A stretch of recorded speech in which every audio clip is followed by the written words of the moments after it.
In southwest Ohio, the town of West Chester is home to about 60,000 people and a unique entertainment center with plenty to catch your eye.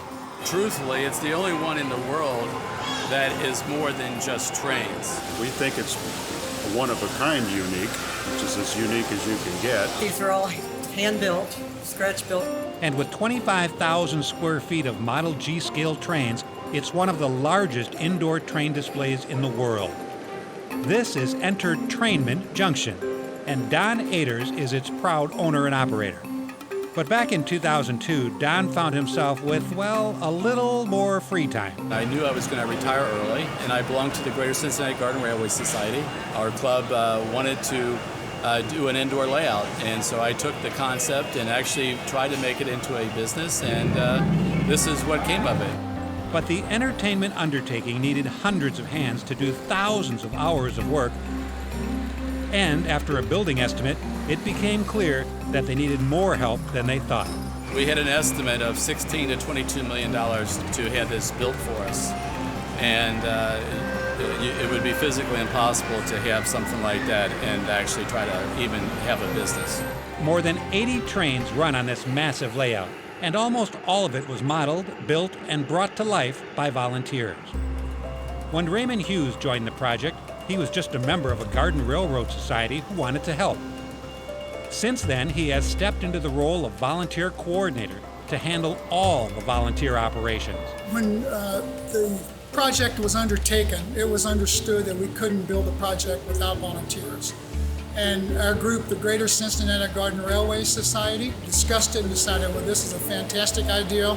And so that's how it all got started. Don had the building, the volunteers, and a great plan.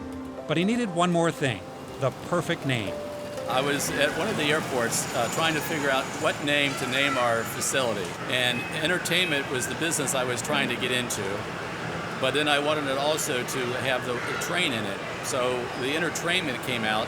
So I added the word junction to it so that it would be more obvious what it would be. So EnterTrainment Junction became our name.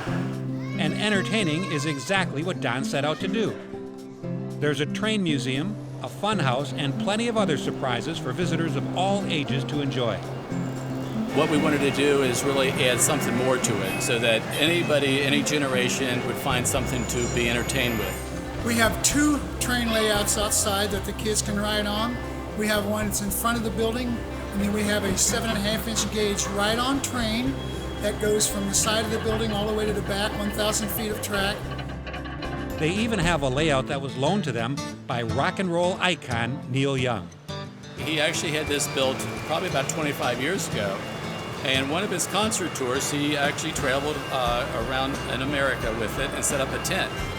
And so it was in storage, and he heard about us, and he donated his traveling Lionel layout to us. But people are coming from across the country and around the world to see the main attraction.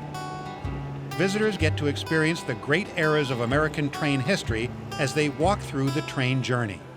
The actual train journey consists of our layout, and as you really walk in, you walk into the early period, which is the 1860s to the 1900s. Then you would go into the middle period of railroading, which is the 1940s and 50s. And then you go into the modern period, which is the 1970s up to the current times. Each area that we have, we've actually tried to show a time area and not a particular place.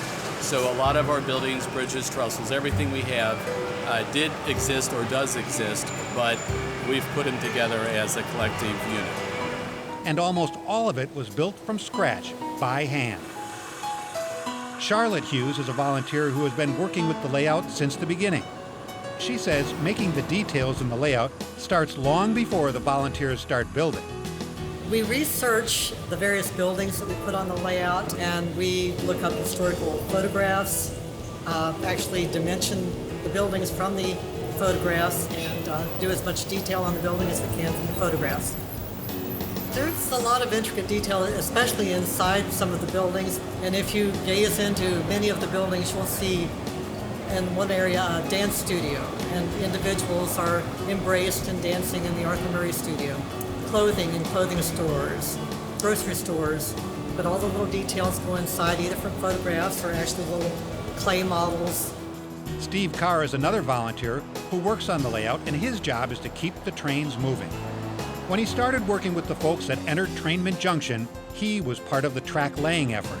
But he soon began helping with the effort to wire power through the display and became one of its primary electricians.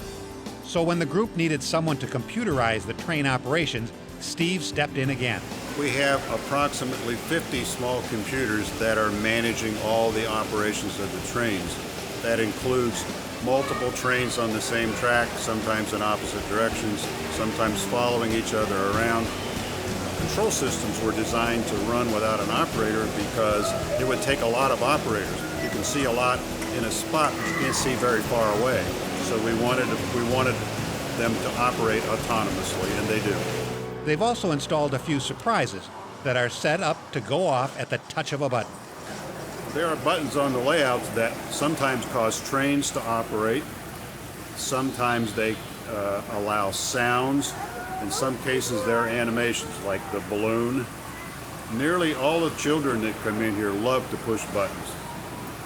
They don't necessarily wait to see what happens when they push the button, but they love to push buttons. And they're using the same technology in their newest edition, a moving replica of the Cincinnati Coney Island amusement park. In 2013, we actually were finishing the second floor display, and we had a space that we were looking at either a carnival, a zoo, or an amusement park. And we knew the amusement park was going to cost the most. However, we also knew that it would have the most wow factor. So because of the wow factor, it just added a lot of excitement to our facility. In less than a decade, the folks at EnterTrainment Junction have managed to come together to build something they can be proud of. But they've all done it with the support of the community, which drives them to keep coming up with new ways to improve. The community was glad to see us coming, and many of the volunteers weren't even interested in trains, but they seen the project in the paper and we advertised for volunteers, and they said, I'd like to be a part of that. You have to realize that there's over 130 people that put well over 100,000 hours into handcrafting every bridge, every building, every little detail out there.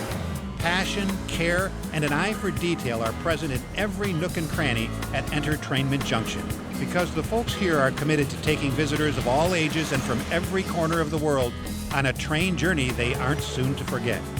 And some people will spend 7 hours a day here. Some people may only spend an hour and a half to 3 hours.